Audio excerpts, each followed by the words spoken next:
Babu Dhabir al-Baqarah an-Nisbil amrihin. Bab mengenai penyembelihan seorang sapi dari istri-istrinya tanpa permintaan dari istri.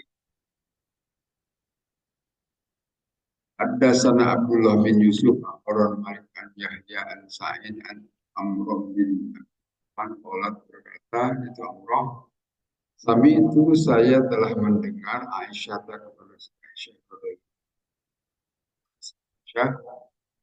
Orangnya kami telah keluar ma Rasulullah beserta Rasulullah Sallallahu Alaihi Wasallam di khomsin baqina min dillah. Ada 5 hari lagi sisa dari bulan Dzulqa'dah.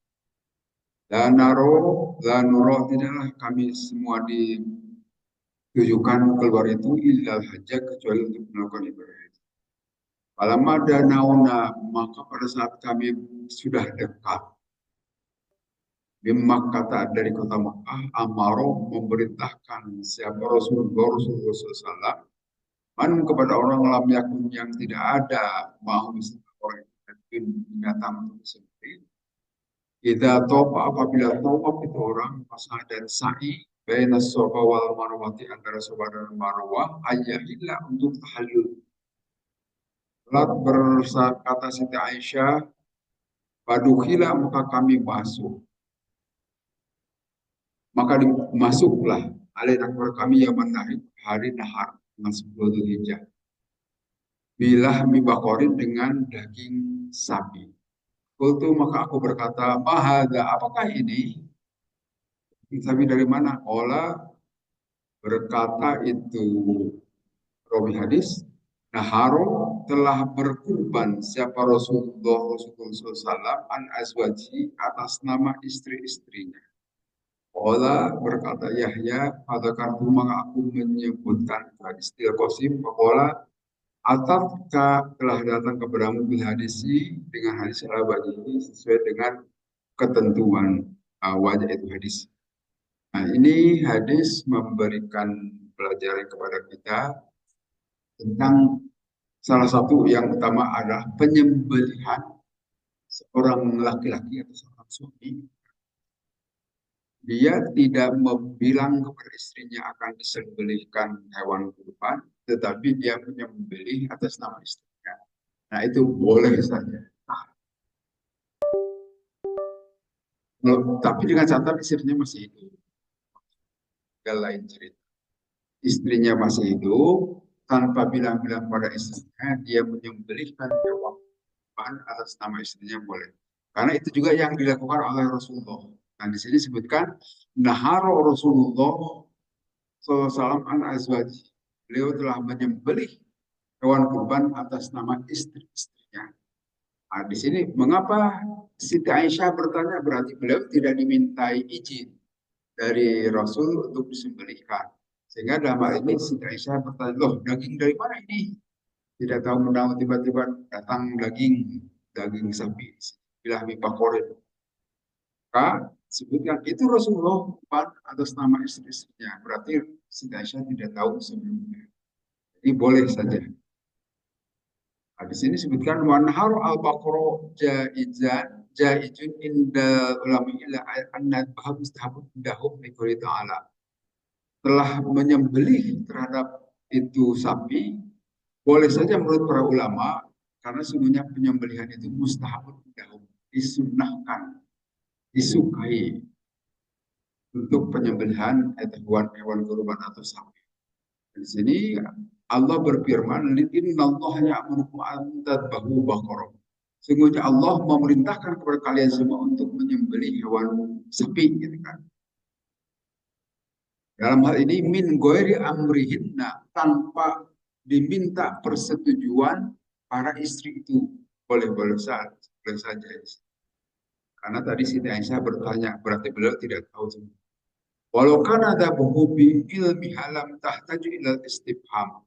Nah, kalaulah dengan sepengetahuan Siti Aisyah, maka Siti Aisyah tidak akan bertanya dari mana itu daging, karena beliau tahu atas nama dirinya atau atas nama istri Rasulullah, tetapi beliau hanya berarti tidak tahu sebelumnya. Itu boleh-boleh saja. Lakin laisa dari kata bi ihtimal. Sehingga itu tidak menyebabkan ihtimal. Ihtimal itu keraguan-raguan. Seperti misalnya begini, apakah dalam sehari-hari ya, apakah kalau kita sedang wudhu, kemudian antar kulit kan antara kita dengan perempuan, hal tidak itu pasti beda pendapat lain-lain kan. Di satu sisi disebutkan batal dalam mazhab Syafi'i itu batal, tapi kalau mazhab lain itu tidak batal. Apa sebab? Karena karena yang dimaksud aula mastumun bisa di dalam Al-Quran itu pengertiannya itu adalah makna musyarakah. Musyarakah itu artinya tidak mungkin dikerjakan oleh satu orang, minimal dua orang. Sama seperti kita ngobrol, mungkin tidak ngobrol sendirian, tidak mungkin kan? Nah, dalam istilah bahasa Arab itu disebut makna musyarakah. Tapi kalau kita masuk masjid, mungkinkah seorang? Mungkin. Tapi kalau ngobrol tidak mungkin, kecuali orang sedeng gitu kan ya. Bisa ngobrol sendirian. Atau yang lagi nelpon. Nah itu sebetulnya berdua juga dia. Jadi pengertian di sini aula mastumun bisa'a itu diartikan jima, bersetubuh. Tetapi ada juga yang artikan aula mastumun bisa'a itu adalah antal kulit biasa. Nah, ini didasarkan pada sebuah hadis bahwa satu malam Rasulullah sholat malam, sholat tahajud. Nah, pada saat beliau sholat malam itu, karena tempatnya sempit, kadang-kadang di depannya itu kaki Siti Aisyah, sujudnya. Nah, pada saat Rasulullah berdiri, kaki Siti Aisyah itu dijulurkan, tapi pada saat Rasulullah mau sujud, kaki Siti Aisyah itu dilipat. Nah, bisa saja bertemu pantal gitu kan, kulit Rasulullah dengan Siti Aisyah, tetapi diyakini, nah ini yang dimaksud ihtimal, ada keraguan. Diyakini bahwa perempuan-perempuan di Arab waktu itu, kalau tidur itu pasti menggunakan celana panjang. Hanya begitu. Walaupun celana panjang di kaum perempuan di Indonesia saja baru dikenal tahun 70-an kan, sebelumnya jarang-jarang lah yang pakai celana panjang. Nah, ihtimal ini begitu. Walaupun Rasulullah kena dengan kulit Siti Aisyah, tapi Siti Aisyah menggunakan celana panjang sehingga ketemu pantau kita juga ada penghalangnya. Sehingga dalam mazhab Syafi'i itulah ihtimal, meragukan. Sehingga tetap beliau berkesimpulan, tetap aja batal. Kan kalau bertemu kulit laki-laki dan perempuan. Kalau yang bukan mahramnya, bukan saudara. Jadi kalau itu anaknya, cucunya itu tidak batal. Nah, kira-kira yang maksud ihtimal pada saat penyembelihan juga seperti itu.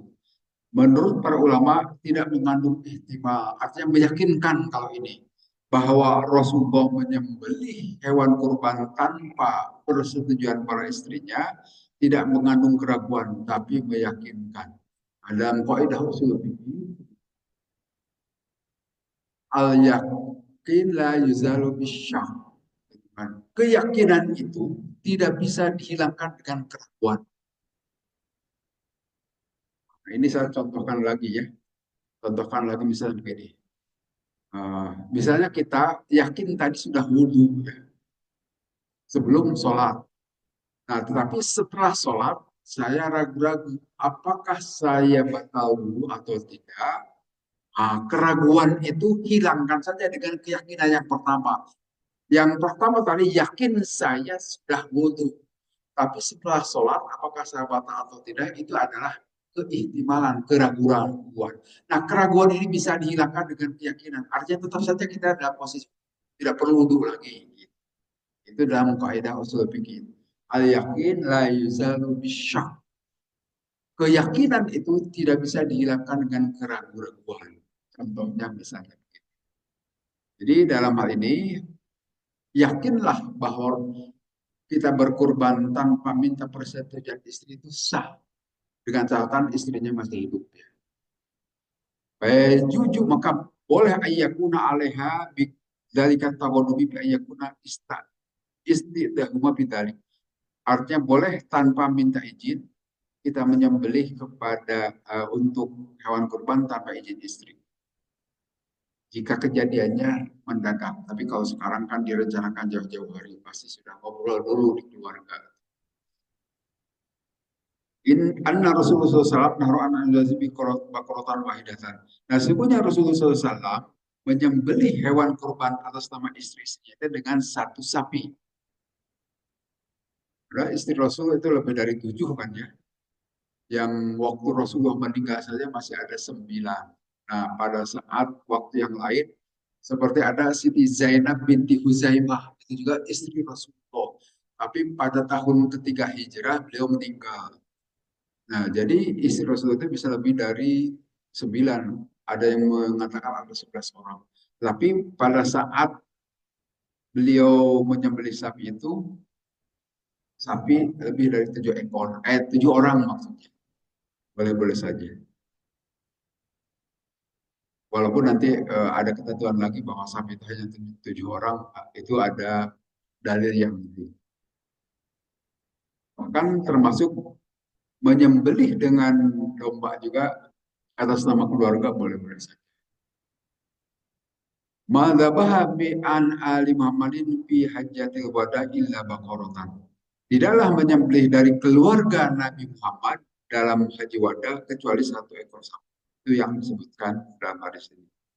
Demikian juga disebutkan dabah Rasulullah SAW kama aman tamaro min nisahi fi hajatil wada baqaratan bainahunna. Demikian juga Rasulullah menyembelih dari orang yang melakukan umroh dari istri-istri Nabi itu dalam haji wada satu ekor sapi di antara para istrinya. Demikian juga dalam hadis Imam Nasai disebutkan seperti itu. Doha Rasulullah SAW an-nisa'i al-baqarah yang firma zadahu ammar ad-dih. Demikian juga disebutkan, walaupun nanti di dalam kesempatan yang lain Rasul itu menyembelih sampai 100 ekor. Nanti sekitar 35 ekor Rasul yang menyembelih sendiri, sisanya oleh Sayyidina Ali. Disebutkan. Jadi dalam satu kesempatan, ya memang haji wada, haji itu hanya sekali Rasul. Tapi kesempatan-kesempatan lain, beliau juga sempat kurban, beliau berada di Madinah, kurban beberapa kali. Tetapi kalau kurban pada saat haji wajib ada hanya sekali saja. Wabi jawajul akli minal haji wal udhiyah. Nah, kemudian dari penjelasan yang lain dari para ulama bahwa boleh memakan makanan dari hewan kurban bagi para yang berkurban, bagi mukorib maksudnya atau mudhohi untuk memakan kurban dari binatang yang dia kurbankan atau yang dihadiahkan pada saat haji. Dihadiahkan dalam arti dikurbankan juga. Sehingga boleh. Kecuali nanti para ulama memberikan patokan kalau orang berkurban karena apa, nazar, nah itu tidak boleh makan daging kurbannya. Tapi kalau kurban biasa boleh boleh saja. Dan babun hari biman hari Nabi SAW. Bab menyembelih hewan kurban di tempat menyembelihnya Nabi SAW di Mina di kota Mina. Ada sana Ishak bin Ibrahim Sami'a telah mendengar Ishak Khalid bin Haris ada sana Ubaidullah an Umar an Nabi dari Ubaidullah bin Umar dari Nabi Inna Abdullah radhiyallahu anhu sesungguhnya Abdullah Yanharu karena ada Abdullah Yanharu telah menyembelih hewan kurban filman hari di tempat penyembelihan. Ola berkata Ubaidullah man hari Rasulullah yaitu di tempat menyembelihnya Rasulullah SAW. Tempat menyembelih Rasulullah SAW di Mina. Nah, apakah sekarang juga masih ada tempat penyembelihan di Mina? Kalau kita ingin menyaksikan ada di situ banyak hewan disembelih, menyembelihnya itu di sini. Apakah itu tempat yang dulu digunakan Rasulullah? Wallahu a'lam, tidak tahu. Tapi nanti tempat penyembelihan Rasulullah itu dekat dekat itu apa? Jumroh, dekat Jumroh. Kalau yang sekarang saya perhatikan di jauh dari Jumroh, sehingga kemungkinan besar itu bukan yang dahulu dipakai oleh Rasulullah. Kemudian hadis berikutnya, hadasana Ibrahim bin Al-Mundir, hadasana Anas bin Iyad, hadasana Musa bin Wahb bin Nabi, Inna ibna Umar, Rasulullah Ibnu Umar radhiyallahu anhu, karena ada Ibnu Umar yang asu mengutus Ibnu Umar bihajihi dengan hewan kurbannya min jam'in dari Jamarot bin akhiril laili pada akhir malam hatta yudkhala sehingga sampai bihi dengan itu hewan kurban manharun nabi ke tempat penyembelihan Nabi SAW mau jajin beserta para haji bihim di itu kaum haji itu al kubru ada orang merdeka wal mamluk dan juga ada orang budak. Demikian juga yang dilakukan oleh Ibnu Umar, Abdullah bin Umar, putranya Sayyidina Umar. Dia melakukan minta supaya sembelihlah hewan kurban saya ini di tempat yang dahulu Rasulullah melakukan penyembelihan. Nah, di sini disebutkan manharun nabi, tempat penyembelihan Nabi SAW itu indal jamrotil ula, dekat jumroh pertama. Alladhi talil masjid, yang dekat masjid. Nah, kalau sekarang jumroh pertama itu, artinya jumroh pertama itu kan berbarengan jumroh itu. Begitu kita datang dari maktab, dari tenda yang ada di Mina, itu kita menghadap ke jumroh pertama. Kemudian setelah jumroh pertama, lanjut berikutnya ke sana jumroh jumroh wusto, jumlah jumroh yang ada di tengah. Dan yang terakhir disebut jumroh akobah. Ada 3 tempat. Tapi kalau kita perhatikan sekarang, jumroh-jumroh itu bejibun manusia. Artinya kalau di situ melakukan penyembelihan, aduh pasti makin ramai saja orang. Sehingga barangkali tempat menyembelihnya tidak di tempat yang dahulu Rasulullah gunakan di Jumrah Ula kalau yang sekarang. Kalau yang sekarang itu khusus tempat yang luas, masih di daerah Mina, di situ banyak hewan-hewan kurban. Jadi kalau jumlah hewan kurban yang demikian banyak dikumpulkan dengan orang yang melakukan lempar jumroh, betapa ramainya. Walaupun sekarang jumrohnya itu sudah berbentuk lancip, sudah berbentuk panjang. Kalau dahulu hanya tiang saja. Waktu saya juga masih tiang tahun 2000 itu. Itu masih berupa tiang satu yang di situ berjubel orang. Tapi kalau yang sekarang kita perhatikan makin memanjang sehingga tidak terjadi lagi tumpukan orang. Artinya aliran orang itu lebih bagus lagi saat ini. Karena di situ tempat kematian paling banyak jamaah haji biasa. Karena dengan cara itu jadi lebih lebih aman. Tentu saja itu melalui ijtihad para ulama. Tidak, karena zaman Rasulullah tidak begitu. Hanya satu tiang aja zaman dahulu. Karena manjidun Nabi SAW bimina an yasar musolla. Bahwa tempat menyembelih Nabi SAW di Mina waktu itu berada di sebelah kiri musola. Musola itu kalau sekarang kan diartikan masjid kecil. Tapi kalau zaman Rasulullah yang maksud musola itu adalah lapangan, tempat terbuka. Jadi waktu itu belum didirikan masjid di daerah Mina. Tapi di sebelah kiri yang biasa Rasulullah suka melakukan sholat, sholat di lapangan. Adal manharu wa kullu minna manharu. Nah ini adalah tempat menyembelih. Tetapi seluruh Mina itu adalah tempat penyembelihan. Sehingga boleh saja kita melakukan penyembelihan bukan di tempat yang digunakan Rasulullah. Yang penting kita melakukannya di Mina. Sehingga sekarang jadi perdebatan nih Pak. Bolehkah dam yang harus disembelih di Mina itu disembelihnya di tanah air di Indonesia? Karena sekarang dagingnya itu sudah demikian numpuk di Mina, Saudi Arabia. Memang oleh pemerintah Saudi Arabia itu dikirim-kirimkan ke beberapa negara muslimin. Tapi alangkah praktisnya kalau penyembelihannya itu ya tetap dilakukan di negara kita saja itu, para haji. Jadi para haji sebelum berangkat itu nitip dulu, nih tolong disembelihkan sembelihan saya sebagai dam karena saya akan melakukan haji tamattu. Boleh tidak? Nah, itu yang jadi perdebatan para ulama beda-beda. Dan di sini Menteri Agama ikut-ikutan juga ngurusi, gitu ya. Sampai urusan kancelan masjid aja mau diurus oleh Kementerian Agama. Hebat. Jadi tidak perlu bendahara lagi. Kalaupun kita mau kalaupun kita mau kurban, biar negara yang menyelenggarakan. Jadi tidak perlu ada panitia kurban lagi. Gitu. Nah, itu idenya Menteri Agama. Termasuk nanti hewan-hewan kurban juga ya, hewan-hewan kurban oleh jamaah haji juga diurus oleh Kementerian Agama. Wallahu alam itu sampai sekarang masih belum. Kita masih panitia masih tetap ada di kita kan ya. Tapi kedepannya inginnya begitu katanya. Tentu saja ini butuh ijtihad dari para ulama. Karena Ibnu Umar layan haru illa bimina, layan haru illa bimina. Ibnu Umar itu tidak mungkin menyembelih kecuali di Mina. Jadi Mina itu adalah yang dicontohkan oleh Rasulullah yang menyembelihnya harus di Mina. Bagi jamaah haji maksudnya.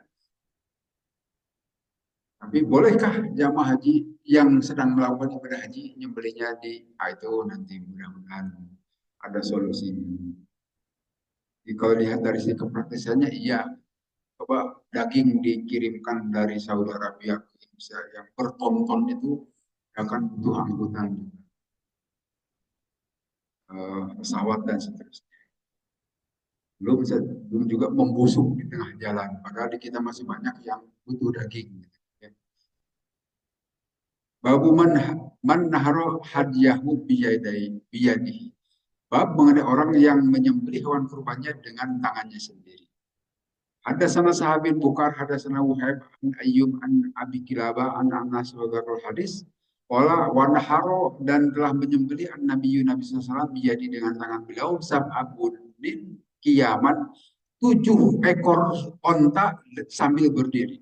Waduha dan beliau juga telah berkurban bil Madinah di kota Madinah kapsyaini dengan 2 domba amlah ini yang berwarna putih dua-duanya akrona ini yang bertanduk dua-duanya mukhtasaron yang pendek tanduknya.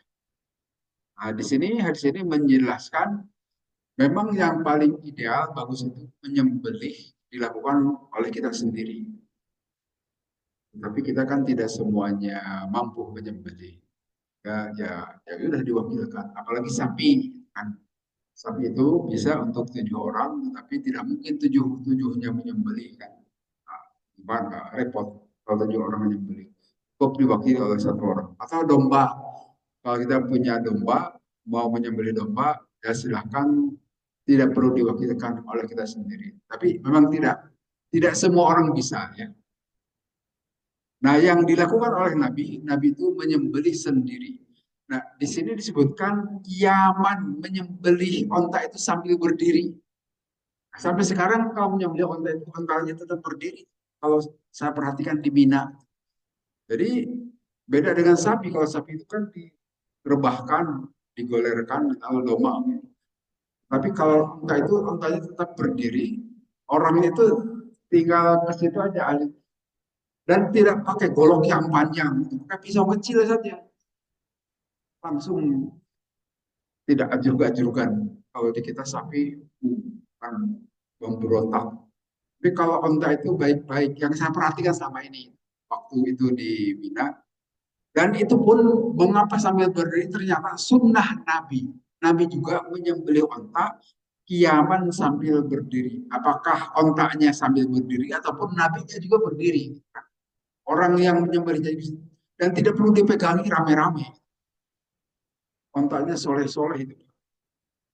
Ketika sapi sembelih tanpa dipegang, wah susah. Harus dipegang karena di wah lebih dari 7-10 orang yang kalau di onta itu tidak ada yang megangi, cukup dipakai itu aja talinya dipegang, orangnya tinggal sembelih langsung aja, tidak ribut gitu kan, beda dengan sapi. Sambil berdiri, nahan Nabi SAW, naharun Nabi SAW biyadihi sab'a badanin. Nabi SAW menyembelih itu onta sebanyak 7 onta oleh Nabi sendiri langsung. Babu nahril ibili muqayyadatan. Bab menyembelih sapi onta juga. Hadatsana Abdullah bin Maslam, hadatsana Yazid bin dan seterusnya dari Ziyad bin Jubair, qala berkata Ziyad, roa itu saya telah melihat Ibnu Umar kepada Umar radhiyallahu anhu, Ata telah datang ala rajulin kepada seorang laki-laki, qad adbaha telah menyembelih itu laki-laki pada tahu terhadap ontanya yang harba yang dia menyembelihnya itu. Qala berkata itu Ibnu Umar, ib'asha, bangkitkan itu onta kiaman sambil berdiri muqayyadatan karena mengikuti sunnah Muhammadin kepada sunnah Nabi Muhammad SAW. Jadi ini hadis jelas bahwa kalau menyembelih onta itu tidak perlu direbahkan, tidak perlu digolerkan, tapi biarkan ontanya tetap berdiri dan yang menyembelih juga berdiri. Siapkan saja goloknya yang atau pisaunya yang tajam, silahkan langsung sambil dalam keadaan berdiri. Itu juga diperintahkan oleh Sayyid Umar. Jadi sampai sekarang begitu di Mekah juga atau di Mina setidaknya. Kalau di Mekahnya sendiri saya belum lihat. Tapi kalau di Mina sambil ontanya berdiri. Yaman dalam kondisi berdiri itu. Nah, asa artinya akimha, berdirikanlah itu onta itu. Karena nanti ada sahabat yang sudah merebahkan ontanya sambil tiduran gitu kan, mau disembelih ternyata jangan begitu, kalau nyembelih onta itu harus dalam kondisi berdiri gitu ontanya. Adik kita tidak pernah nyembelih onta ya, tidak ada ontanya. Inharha qa'imatan, sembelihlah onta itu dalam keadaan sambil berdiri.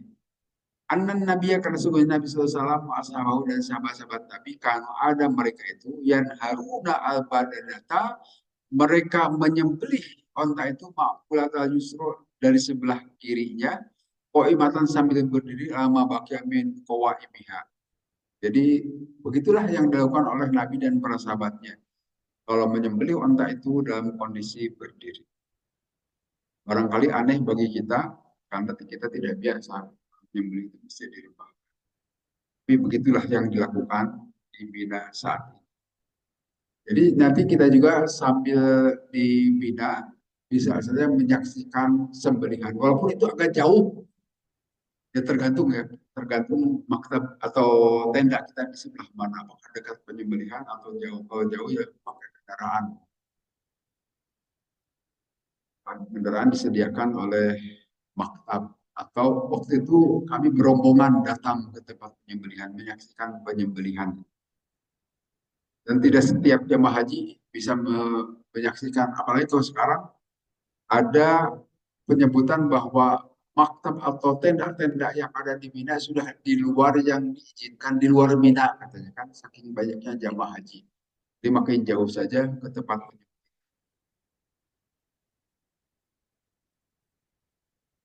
Dan hadis berikutnya ini masih sama dengan hadis di atas. Hadatsana sahabin Bukar, hadatsana Wuhaib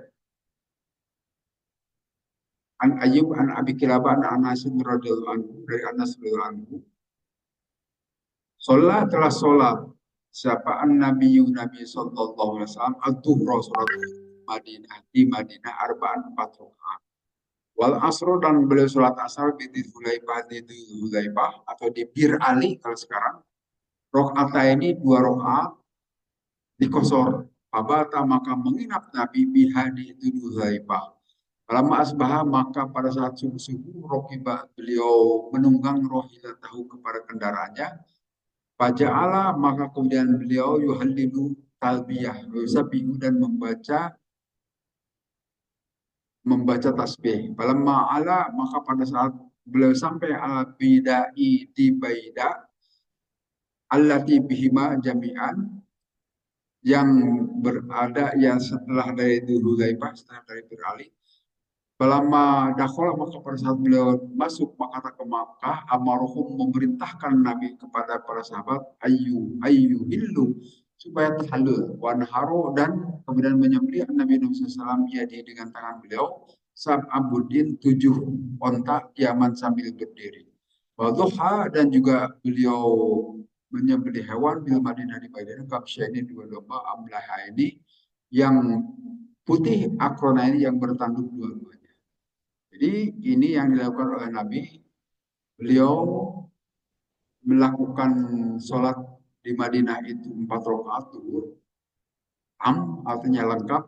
Tetapi setelah berada di Dzulhulaifah dengan Madinah kan tidak terlalu jauh. Sehingga ini juga nanti jadi dalil dari para ulama, jarak yang dibolehkan melakukan sholat kosor itu berapa lama gitu kan, atau berapa kilo. Nanti memang beda-beda pendapat para ulama. Ada manusia 80 kiloan. Jadi kalau sudah di Cianjur baru boleh kita melakukan sholat kosor. Tapi ternyata yang dilakukan oleh Nabi jaraknya paling hanya belasan kilo antara Dzulhulaifah atau Bir Ali dengan Madinah. Itu juga beliau sudah melakukan sholat kosor. Sehingga ulama lain membolehkan, nggak apa-apa, yang penting sudah keluar dari kota kita saja. Jadi kalau kita mau ke Semarang, baru sampai di Cileunyi juga boleh sholat kosor. Kita dari Bandung, yang penting sudah keluar. Jadi sholat kosor itu harus dilakukan di perjalanan, jangan di rumah. Tapi kalau jamak boleh saja kita melakukannya di rumah. Nah, itu yang dilakukan oleh Rasulullah SAW. Demikian juga pada saat subuh, ya tentu saja ada sholat subuhnya, cuma tidak disebutkan di hadis ini.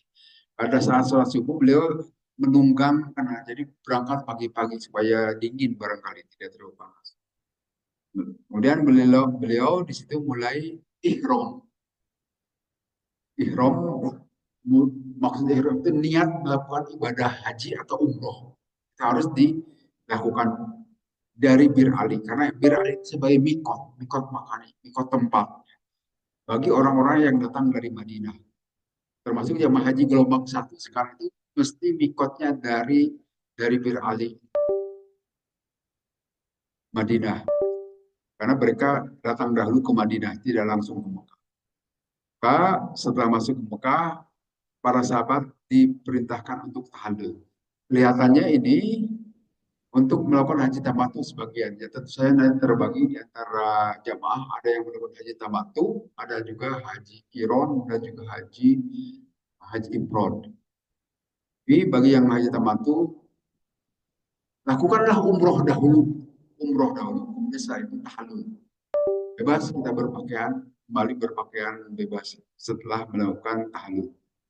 Nah, kemudian di sini sama dengan di atas, Nabi melakukan penyembelihan sebanyak 7 unta sambil berdiri menyembelihnya. Tapi kalau di Madinah beliau menyembelih 2 ekor domba yang warnanya putih yang bertanduk dua-duanya. Itu berita bagi kita. Demikian juga hadis di bawahnya sama. Nabi SAW, sholat Nabi SAW di Madinah. Beliau sholat di Madinah sholat zuhur 4 rakaat, tetapi di Dzulhulaifah 2 rakaat. Demikian juga sama diceritakan melakukan perjalanan berikutnya menuju Mekah.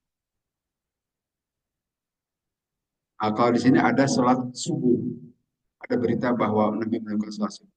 Ya tidak mungkin. Sehingga dengan demikian hati-hati jangan sampai kita melakukan ibadah haji kadang-kadang dilupakan tidak melakukan sholat. Wah itu mah dok-dok tinggal tinggal gitu. Kita tetap joget tapi musiknya sudah tidak ada. Itu tidak sempurna. Jadi sholat itu justru rukun Islam yang utama, harus tidak boleh pernah ditinggalkan. Kadang-kadang ada jamaah haji tidak melakukan sholat. Waduh, walaupun kita masih di dalam pesawat, sholat selalu lakukan.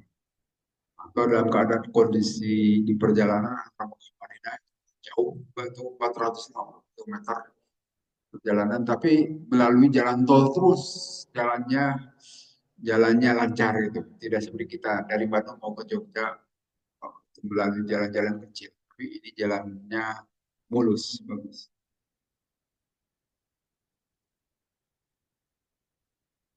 Kemudian di hadis berikutnya, Babu la yu'ta al-jazaru min ahli syai'an. Nah, bab mengenai tidak boleh diberi upah orang yang melakukan penyembelihan atau panitia mungkin kalau sekarang. Para panitia tidak perlu dikasih upah. Haddatsana Muhammad bin Kasir Akhbaruna Sufyan dan seterusnya dari Sayyidina Ali radhiyallahu anhu. Ola berkata Sayyidina Ali, Asani telah mengutus kepada siapa Nabi SAW. Akum tu maka aku menyembelih sambil berdiri budi terhadap unta. Pak Maroni maka kemudian menyuruh Nabi SAW kepadaku. Pak Kosam tu maka aku membagikan luhu paha terhadap daging-daging itu hewan kurban tadi.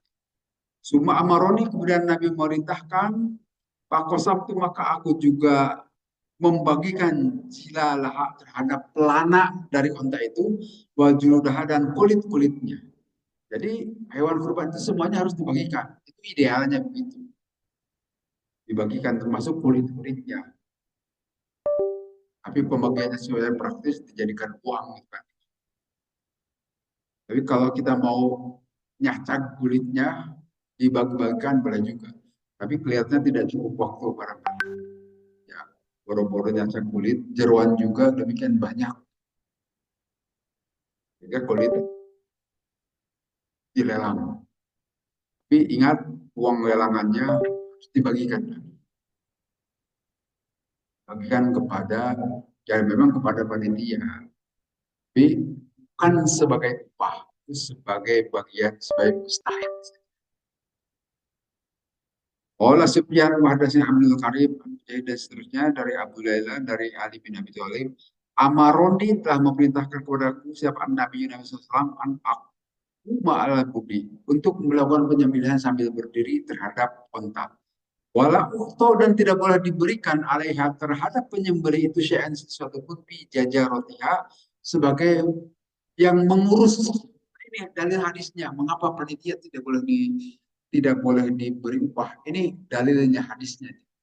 Tidak boleh kita memberikan upah kepada panitia termasuk yang menyembelih. Kalau di kampung biasanya suka dikasih kepala sebagai upah. Sebetulnya tidak boleh. Itulah biasa mengamalkan ajaran Islam itu tidak utuh, tidak dimengerti secara menyeluruh. Nah, bagi kita yang membaca, mempelajari hadis secara lengkap ini, marilah kita amalkan. Tidak perlu diberi upah. Walaupun saya diberi kaki bukan sebagai upah. Itu sebagai bagian saja saya sebagai motif boleh saja makan kaki sapi. Jadi biasanya panitia suka beri kaki. Ya mungkin yang lainnya juga dapat. Nah, itu bukan sebagai upah penyembelih. Kalau sebagai upah masih kurang kalau hanya kaki. Ya. Jadi ini dalilnya, hadisnya sahih, hadis Bukhari. Wala uto dan tidak boleh diberi itu kata-katanya demikian jelas. Alaiha terhadap penyembelihan itu syai'an sesuatu pun fi dalam pengelolaan pengurusan itu kurban. Demikian di dalam hadis yang disebutkan Harun Nabi SAW selesai pada datang telah menyembelih Nabi SAW 30 onta. Wa murni an harus sairoha. Kemudian memerintahkan aku untuk melakukan penyembelihan berikutnya. Ini riwayat dari siapa Sayyidina Ali.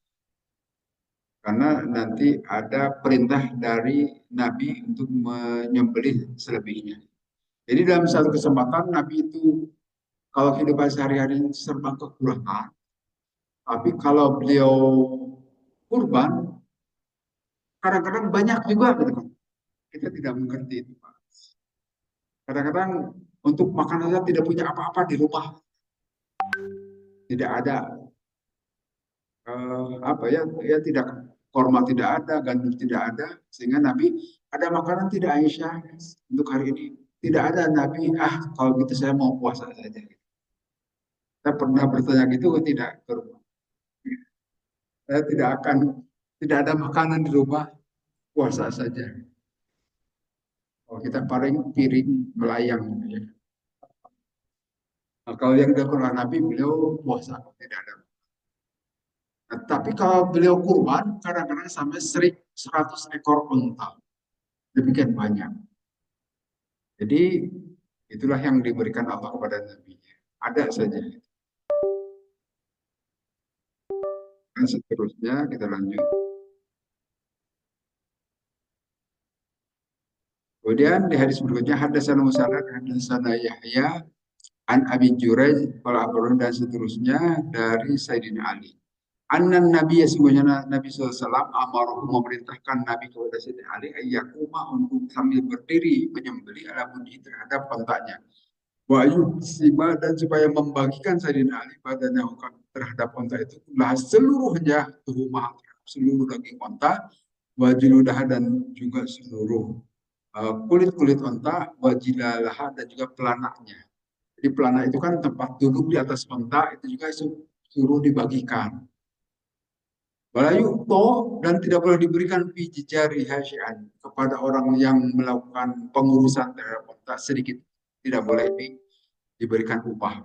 Jadi hadisnya ada dua nih yang hadis yang diriwayatkan Imam Bukhari hadis sahih tidak boleh panitia diberi upah. Diberikan kepada siapa? Alal masakin kepada orang miskin. Tentu yang dibagi yang diutamakan adalah orang-orang Islam sendiri pada saat kurban. Perhatikan para panitia, nanti siapa saja mustahik untuk memperoleh daging kurban itu adalah orang-orang Islam. Itu yang diutamakan. Kecuali kalau nanti orang-orang Islam sudah terbagi, ya bolehlah kepada non-Muslim juga. Tapi yang pertama diutamakan adalah orang Islam. Jadi kalau ada orang non-Muslim, tetangga kita juga butuh daging, ya boleh. Diutamakan orang-orang miskin dari orang Islam. Wa amma ita'uhu sodakotan atau hadiyatan. Nah, memberikan dagingnya itu bisa secara sodako atau hadiah. Jadi kalau kepada orang non-muslim itu sebagai hadiah saja. Tapi kalau kepada orang Islam, apalagi orang miskin, itu sebagai sodako. Awal ziyadatan ala haki falkias al jami. Jadi sebagai tambahan ya barangkali untuk mengeratkan hubungan baik antara kita dengan tetangga, walaupun tetangga kita bukan Islam, boleh-boleh saja diberikan. Kalau sudah cukup kaum muslimin. Wakon ittafaqu ala annaha lahmaha la yubahu kadzalik. Nah, telah bersepakat para ulama bahwa daging kurban itu la yubahu tidak boleh diperjualbelikan. Pakada di al-junud wal jalal. Demikian juga tidak boleh diperjualbelikan itu kulit-kulitnya dan juga pelatnya. Jadi pada asal usulnya tidak boleh dilelang itu kepala, dilelang itu kulit. Asal usulnya harusnya dibagikan. Tapi berhubung kita kerepotan merecah kulit dan juga kepala itu butuh waktu lama sehingga ya, uangnya saja yang nanti yang dibagikan. Alasannya lebih kepada masyarakat. Nah, demikianlah. Tetapi sebagian ulama menyebutkan seperti Imam Auza'i, Imam Ahmad, Imam Ishaq, Abu Sa'or, termasuk sebagian dari mazhab Syafi'i membolehkannya menjual kulit ataupun pelatangnya. Yang melelangnya boleh-boleh saja. Tapi para ulama lain sepakat tidak boleh. Yang kita ikuti yang paling mudah saja itu kita kan yaitu kalau merecah coba ada 10 kepala direcah tidak cukup 2 hari kelihatannya kita kurus. Ya, untuk memudahkan setelah dalam sehari dilelang. Demikian juga kulit. Karena menurut para ulama ini, kuluma jaja al intifa'u bihi jaja bai'u. Setiap perkara yang boleh diambil manfaatnya boleh juga dijual. Jadi seperti tadi, kulit bisa saja dijadikan sebagai karpet, sebagai inilah sajadah di masjid setelah diolah tentu saja boleh saja. Nah itu diambil manfaatnya oleh masjid silakan. Tetapi menurut para ulama setiap yang boleh dimanfaatkan boleh juga dijualnya. Kemudian ulama yang lain. Jadi beda-beda pendapat antara para ulama. Yang pasti dagingnya jangan diperjualbelikan. Lah, tapi ulama Allahi tidak boleh memperjualbelikan daging-daging hewan kurban. Kemudian hadis terakhir, haddatsana Abu Nuaim haddatsana Abu Mujahid, Yakul berkata Mujahid dan seterusnya dari Sayyidina Ali. Ahda telah menyembelih hewan kurban, telah siapaan Nabi SAW atau badar itu sebanyak 100 onta. Pak Amaroni maka menyuruh Nabi untuk menyembelih, untuk menyuruh Nabi kepadaku ya dengan daging-dagingnya kosambiha maka aku membagikan 100 ekor unta itu dibagi-bagikan tidak dimakan sendiri. Aroni kemudian Nabi juga menyuruh padaku bijalaliha dengan tangannya. Pakosam Tuhan maka kemudian aku juga membagikannya. Semua bijulu diha demikian juga kulit-kulitnya. Pakosam Tuhan maka aku membagikannya.